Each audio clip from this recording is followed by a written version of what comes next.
Looking for something for the national park lover in your life? Maybe that national park lover is you. Then be sure to check out the Gaze Shop, the official home of all Gaze at the National Parks merchandise, featuring original designs inspired by the sights, monuments, and majesty of the national parks. From prints to totes to stickers, see all of our collections by visiting shop.gazeatthenationalparks.com to bring some of the national parks home with you.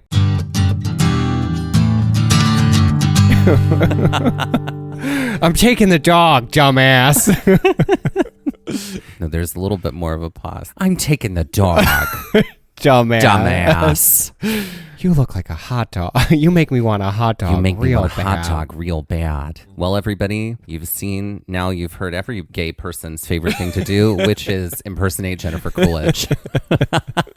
Hello and welcome to Trail Mix by Gaze at the National Parks, the podcast. I'm Dusty. And I'm Mike. If you're joining us for the first time, Trail Mix is the short format episodes of our show. While our long format episodes explore one hiking trail in one national park, one park at a time, Trail Mix allows us to dive deeper into things we didn't get to cover in our long format episodes. That's right. And this Trail Mix episode is all about the wildlife in Theodore Roosevelt National Park. Prior to visiting Theodore Roosevelt National Park in July of 2021, we were told by countless folks that the hikes are great and the wildlife is even better. Okay, so what have been some of your favorite wildlife spottings in national park spaces? Well, there was that grouse that we saw that we sort of followed up the trail in Glacier. There was the moose sightings, both moose sightings in Grand Teton, because we got two on both hikes that we did. We did. Yeah. We got the one through the trees. In Painted Canyon. That was the first one. Paintbrush Canyon. Paintbrush Canyon. Yeah. There it was. And then there was, the other moose, down closer to the parking lot. Yes. With the baby moose. Yes. Okay, yeah. When we were headed up to the Amphitheater Lake hike. Yeah. Note that you didn't mention the group of bears in Grand Teton National Park. You weren't here for that? I wasn't. Surprise. There were black bears and grizzly bears together, and they did run up the tree, which we later found out meant danger. Mama bear sensed danger, so she sends them up a tree. There were the Santa Catalina Island foxes on Channel Islands. The Channel Islands foxes were some of my favorite. And I have to say, it's really tempting to want to touch them and pet them. And give them food. And do not. I mean, they will walk right up to you and nestle themselves up against you. Yeah. And they're just looking for food. Yeah. They're just they're playing possum in the cute way. They're and they know how to do it. Please give us food, sir. Please give us food, sir. Look at my face. It's so cute. You make me want a hot dog real bad. And it's all back to Jennifer Coolidge. Back around. I'm trying to think about other wildlife experiences obviously the wild horses in Theodore Roosevelt National Park, but we're talking about that, so I figured that we would save that. Also, the baby deer in Cuyahoga Valley National Park was also very special.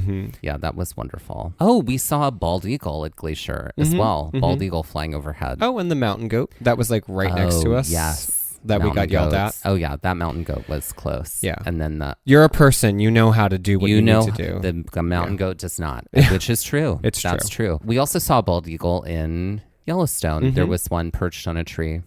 Yeah. So we've had a pretty good run of wildlife within the parks, for sure. For sure. And I loved how Theodore Roosevelt National Park gave us even more to put on that list. Yes.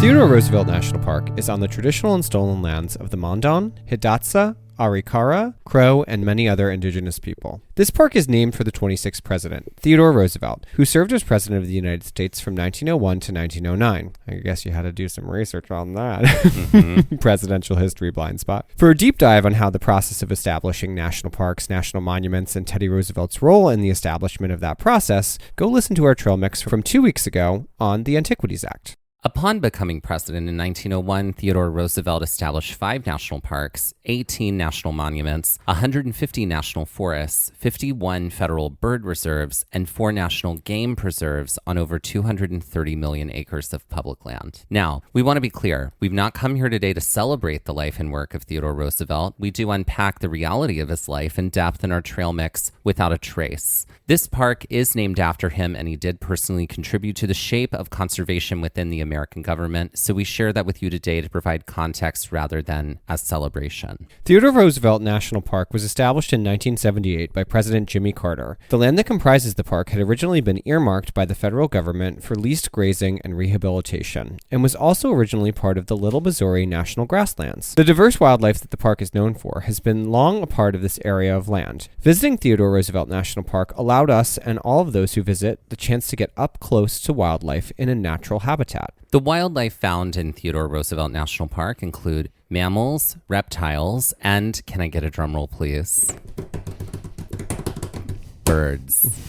For the record, the park is a great park for birding. I wasn't actively birding at the time when we were there, but all the more reason to go back. Let's start with the mammal population. The first is bison, or buffalo. While Yellowstone National Park is known for its bison and the opportunity to see bison fairly up close, and in some cases, for some people, as evidenced by videos on the internet, entirely too up close, Theodore Roosevelt National Park is also known for its bison population. We saw bison from I-94 as we were approaching the park and driving the loop road in the South Unit, and they were as close as they were when we saw them in Yellowstone. They also roam in the North Unit of the park. As a reminder, do not get too close to bison. They will react and you will end up hurt. Bison, or buffalo, were a deeply important resource for the indigenous communities who inhabited and inhabit this area of land. This area of land contains some vast, sweeping badland. This was ideal for hunting bison because it didn't require a shot from a bow and arrow. It only required hunters to corner the bison near a cliff where it might run directly off the side. The indigenous communities of this area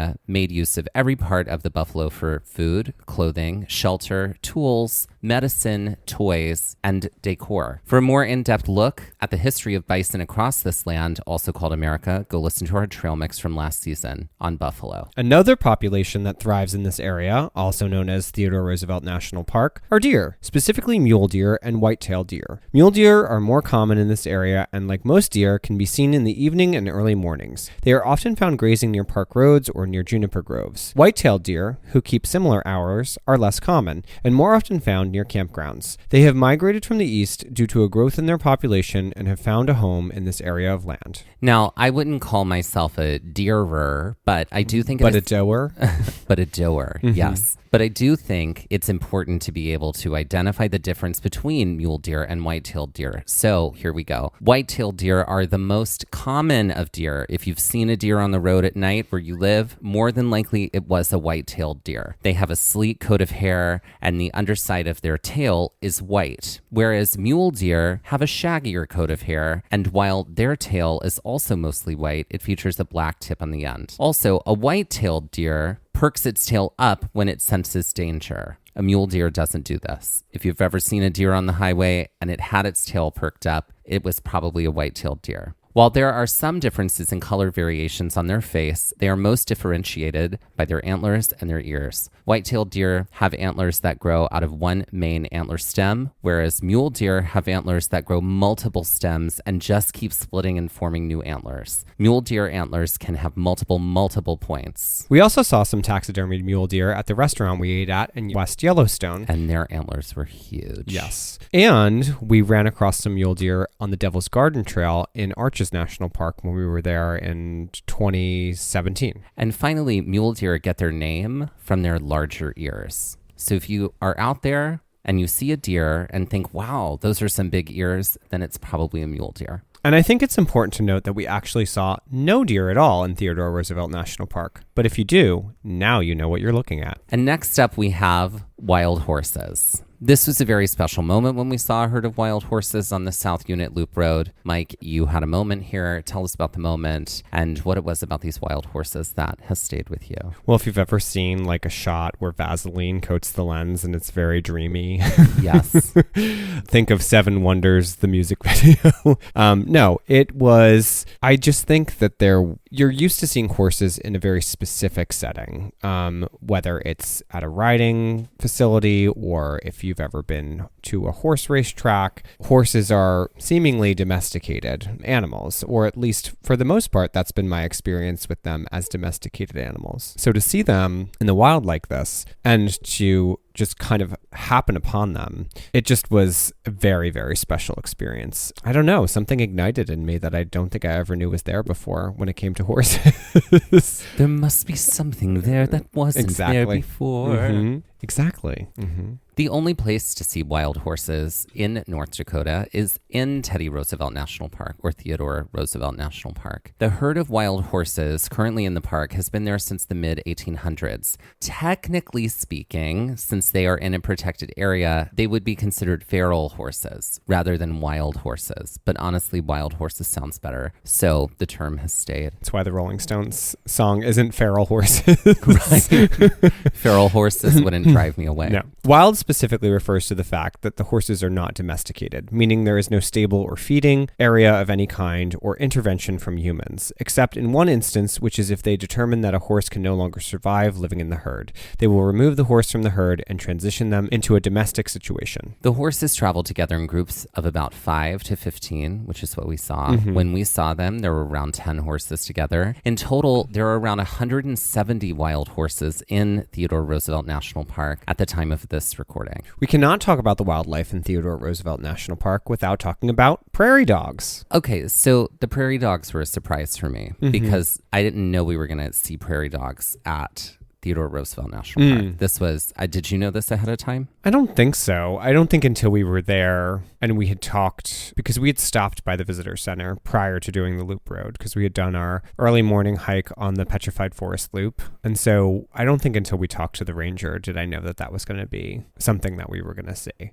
I feel like after we talked to Brad and Grandma Joy about it, and I feel like there is a funny story about them with prairie dogs, and I'm reaching to remember that's it, right. Yeah, I'm not remembering the details of that either. Right. But she was close to one of them, I think. Something happened. Something happened with one of them. But now it was all coming together. Like when the park ranger was like, you'll pass by these prairie dog towns. And that was, oh my God, prairie dogs are so cute. I can't stand it, right? Like, obviously I don't want them in my house, but like, and they shouldn't be. But I can acknowledge that, like, wow, they're so lovely. Mm-hmm. So they're sort of on par with the Santa Cruz Island foxes, which I did say earlier as Santa Catalina when we were talking about previous wildlife experiences, but it's Santa Cruz. They're sort of on par. From Channel Islands. The prairie dogs are kind of on par with the cuteness of those Santa Cruz Island foxes. When chatting with the park ranger at the visitor center, we learned about the prairie dog towns in the South Unit Loop Road. There is one in the North Unit, but it's not as visible from the scenic drive. It's about a 1-mile hike from the Cap Rock Coulee Trail.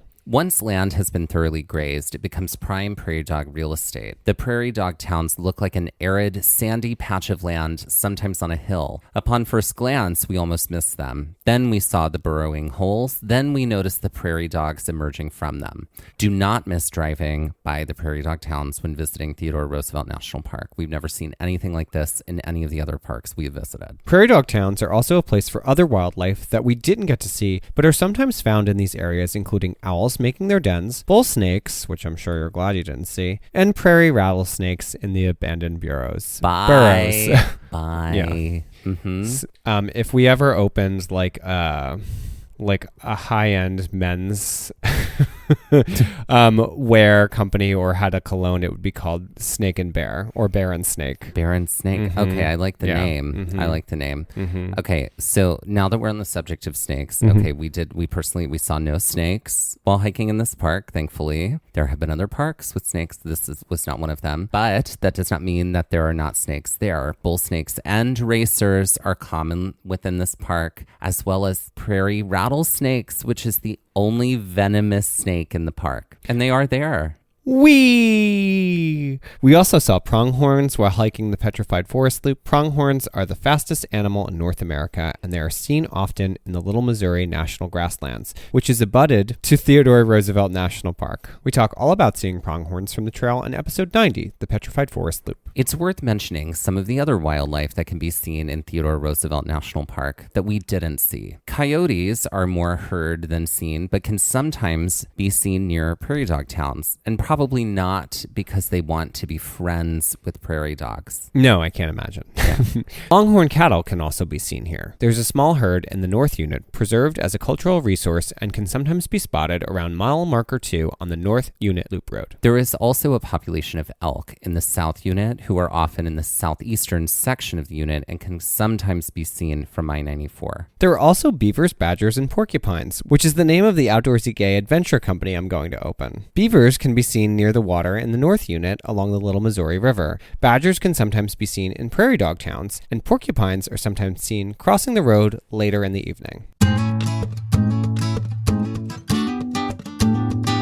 Girl, you know I love Green Chef. Big fan of Green Chef. Green Chef is a CCOF certified meal kit company. Green Chef makes eating well easy with plans that fit every lifestyle. Whether you're keto, paleo, vegan, vegetarian, gluten-free, or just looking to eat more balanced meals, Green Chef offers a range of recipes to suit your preferences. And they've made it so easy to customize your order. Now choose from 30 plus recipes weekly with the option to mix and match meals from different dietary preferences in the same box without changing your plan. For example, you could order vegan one day and keto the next. Make more time for your other goals in 2023 with convenient, nutritious recipes from Green Chef. Try fast and fit recipes under 750 calories and ready in less than 25 minutes. Plus, cut down on meal prep with pre-portioned and prepped ingredients, including pre-measured sauces, spices, and dressings. I've been doing the work in 2023 to try and stick to a balanced eating plan, and having Green Chef has been so helpful. And I love Green Chef because between work and teaching at the yoga studio, it's hard to make time during the week to prep food. Green Chef helps me solve this problem. And now you can get Green Chef too at 60% off. Go to greenchef.com/gaze60 and use code gaze60 to get 60% off plus free shipping. That's greenchef.com/gaze60 and that's GAZE60 and use that code to get 60% off plus free shipping. Green Chef, the #1 meal kit for eating well.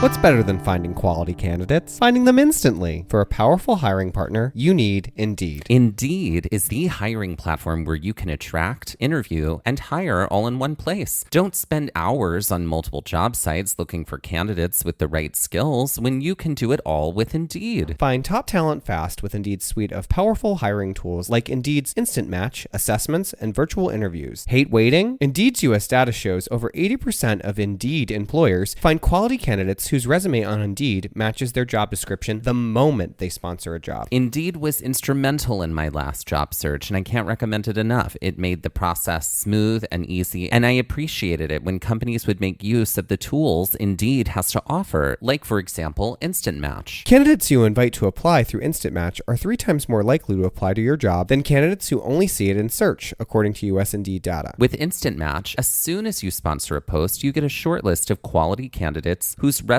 on Indeed match your job description, and you can invite them to apply right away. Indeed does the hard work for you. With Instant Match, you can start hiring fast. Indeed knows that when you're doing everything for your company, you can't afford to overspend on hiring. Visit Indeed.com/gaze to start hiring now. Just go to Indeed.com/gaze, and that's gaze, GAZE. Terms and conditions apply. Cost per application pricing not available for everyone. Need to hire? You need Indeed. And now the time has come. It's time for the birds. Mm-hmm. Dusty doesn't love birds because he's enamored with them. He saw The Birds by Alfred Hitchcock as a youth, and it's stuck with him ever since. That's right. Mm-hmm. That's and right. Also, Moira Rose in the Crows Have Eyes. The Crows Have Eyes. The Crowing has become a personal hero of his. Sure. There we go. Mm-hmm. Yes. Apparently, this is an amazing place to bird. Mm-hmm. Didn't know this at the time. Well, you weren't fully immersed in your birding. No. I had not bloomed. No. Yeah, the birder in me had not bloomed. You were yet a young, coquettish youth. Yes. It was this trip that made me, like, at some point in the trip, I went, yeah, I got to get the tools for that because, like, it's happening now, and I need to just follow the instinct. Uh-huh. But we weren't doing that then. No. It makes sense that this is a spot for birding since Teddy Roosevelt himself was a birder and created 51 federal bird reservations. And in 1923, there was a bird sanctuary named after him in Oyster Bay, Long Island. Can you do that with more of a Long Island accent, though? Oh. And in 1923, there was a bird sanctuary named after him in Oyster Bay, Long Island. There you go. Now, we didn't see any birds at the time because neither of us were identifying them. Because birding is like osmosis. If you're around someone who birds, it's not hard to catch on and keep up. And you've done this. You've sent me photos of birds you're identifying in your own life, too. Sure. Common grackle. You did. Which sounds there were some outside of your room. There Yeah. was some outside of your classroom. Mhm.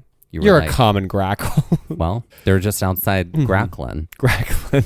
Cackling and grackling. That's right. Okay, so let's start with some trails that are great for birding in Theodore Roosevelt National Park. These include the Painted Canyon Trail, the Big Plateau Ekblom Trail Loop, and the Coal Vein Trail. So we did the Coal Vein Trail and the small loop of the Painted Canyon area, and we wish we could say it was great for birds, but we're going to have to take other people's word on this. There are 186 species of birds that have found to be living or passing through Theodore Roosevelt National Park. Let's start by mentioning some fairly common birds that are also found here. They include American crows, Baltimore orioles, American goldfinch, American robins, black-capped chickadees, blue jays, barn swallows, chimney swifts, common ravens, eastern bluebirds, northern cardinals, red-winged blackbirds, chipping sparrows, lark sparrows, mallards, gray catbirds, great blue heron, rock pigeons, and red-tailed hawks. I felt like Amber Atkins there. Alabama, ALA. That is a Drop Dead Gorgeous reference, everyone, from that movie from the 90s. West Virginia, WEST. 1999. Mm-hmm. Yeah, okay, so these are all birds that, I mean, if we walked long enough outside where we are right now, we'd probably see a lot of these birds. So the birds on this list can be seen in many places throughout this land, also called America. I see these birds often in my walks in the morning, and we've also seen them down where Mike lives too. Now, here is a list of birds found in this park that aren't incredibly uncommon, but you may see less of them when taking a walk in your neighborhood. These include eastern screech owls, which is just Mike in bird form. It's true. Yellow-headed blackbirds, yellow warblers. These are so cool because they're almost entirely yellow with some black on the wings. Western tanagers. I love these. They have a yellow and black body with an orange head. They're really cute. Tennessee warblers, ruddy ducks. They're these ducks with blue bills. Mountain bluebirds and indigo bunting. These look very similar. The mountain bluebird's breast is lighter. They're both like entirely blue, but the mountain bluebird's breast is a little bit lighter and almost white. The indigo bunting is entirely like bright cerulean blue, and it's got some black on its face and its wings. Horned larks, these are very cool too because they have yellow and black faces and they look like they have tiny little horns. Ferruginous hawks, Bullock's orioles, belted kingfishers, they are blue and they look like they have a mohawk, and golden eagles. Golden eagles are often seen soaring above at the river bend overlook in the north unit of Theodore Roosevelt National Park. Eagle trapping is also an important spiritual ritual to the members of the Mandan and the Hidatsa people. Okay, so clearly there's more wildlife to see at Theodore Roosevelt National Park, and we only saw a handful of it. But, you know, all of the more reason to go back. What's some wildlife you would hope to see upon revisit? Well, I guess birds. Yes. I mean, lots of birds. When there you're will be leading a birding the trip, day. Yeah, expedition birder over here. It's true. Yeah. It's true. It's happening. It's all happening. I think I would love to see some badgers too. I ain't never seen a badger. I've never seen a badger in the wild. Or a porcupine. I think I've seen porcupines before, but I've only seen badgers in like a zoo situation. But yeah, that would be really fun. Also golden eagles, obviously. We were talking about birds. And like there's a lot of birds on this list I haven't added to my life list yet because I haven't seen them. So would like to see them. And yeah, so hopefully next time. The sources for today's episode include the NPS, nationalparkstraveler.org, American Museum of Natural History, Audubon.org, and the Cultural Affiliation Statement and Ethnographic Resource Assessment Study for Knife River Indian Village's National Historic Site, Fort Union Trading Post National Historic Site, and Theodore Roosevelt National Park, North Dakota by M.N. Zedeno. And now let's end this episode with some Jeopardy-style trivia.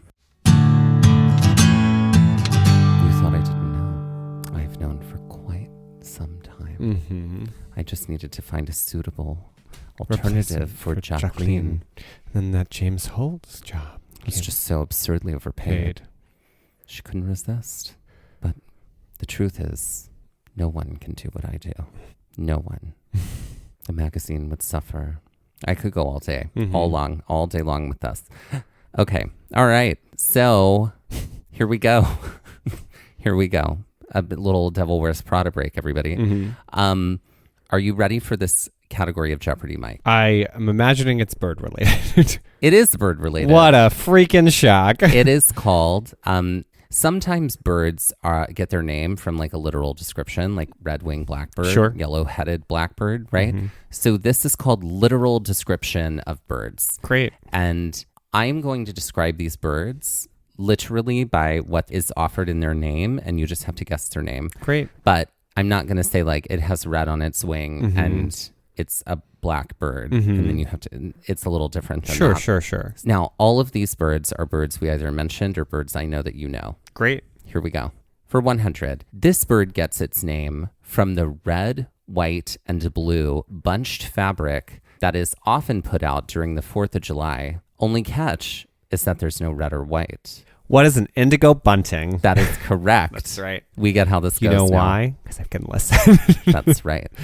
Here we go. For 200, this bird gets its name for its ability to consume an entire building where farm animals are stored.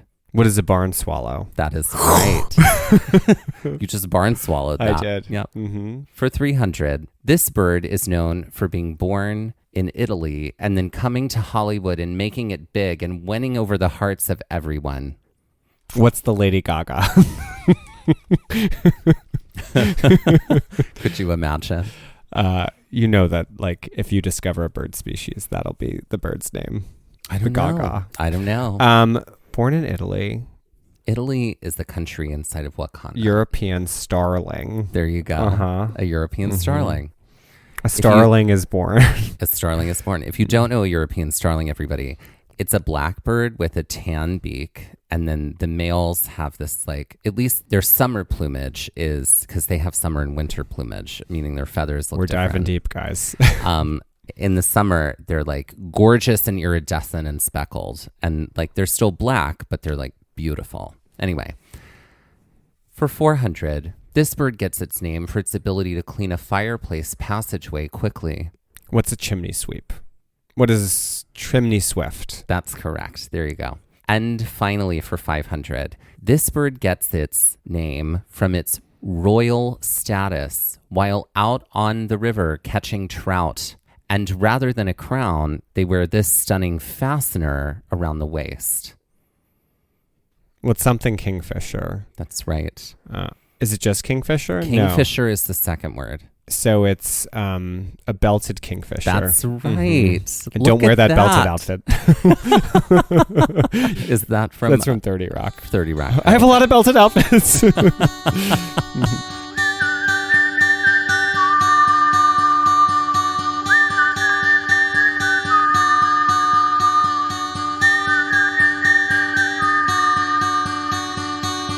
This has been Trail Mix by Gaze at the National Parks, the podcast, and we're here to remind you to bird early and bird often, and that birding is always out there. Gaze at the National Parks was created and is hosted by us, Dustin Ballard and Michael Ryan. To see images from this episode, follow our Instagram at Gaze at the National Parks. To contact us, email us at gazeatthenationalparks@gmail.com. To find out more about the parks visited on the show, visit our website, gazeatthenationalparks.com. That's Gaze, G-A-Z-E. All original artwork featured on Instagram, on the website, and in our Gaze shop is by me, Michael Ryan. All original music was written and performed by Dave Seaman and Mariella Klinger, with Sean Sklios on guitar. Our music producer is Skyler Fortgang. This episode was edited by me, Dustin Ballard. We would also like to acknowledge that while recording this episode, that we were on the traditional and stolen lands of the Lenape people, also known as Ocean County, New Jersey.